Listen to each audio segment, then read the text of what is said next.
Tuvimos gol de Libertad, reacción de Cerro, gol de Libertad, reacción de Cerro, expulsión. Un partidazo realmente. De arranque nomás.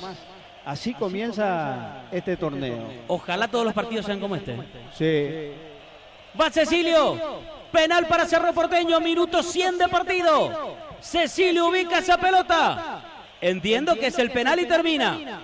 Carlos Paul Benítez, el árbitro. Rodrigo Morini con el arco de Libertad. Cecilio y Cerro Porteño se quiere quedar con los 3 primeros puntos de la apertura. Tomó carrera Cecilio. Penal para Cerro Porteño. Ingresó en el segundo tiempo el 10 azulgrana. El árbitro autorizará. Y va Cecilio. Autoriza Carlos Paul. Cecilio Domínguez lo gana o no el ciclón de penal. Cecilio. El arquero Morínigo. Morínigo se queda con la pelota. El remate esquinado termina en las manos de Morínigo. No lo gana por ahora el ciclón. Esto va a terminar.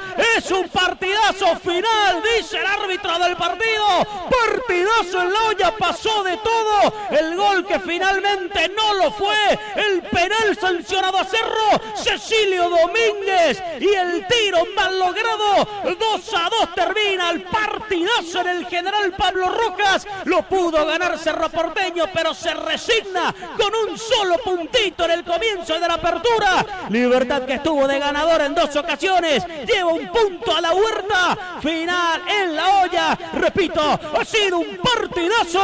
Resultado final en el General Pablo Rojas, torneo apertura, fecha 1. Cerro Porteño 2, Libertad 2.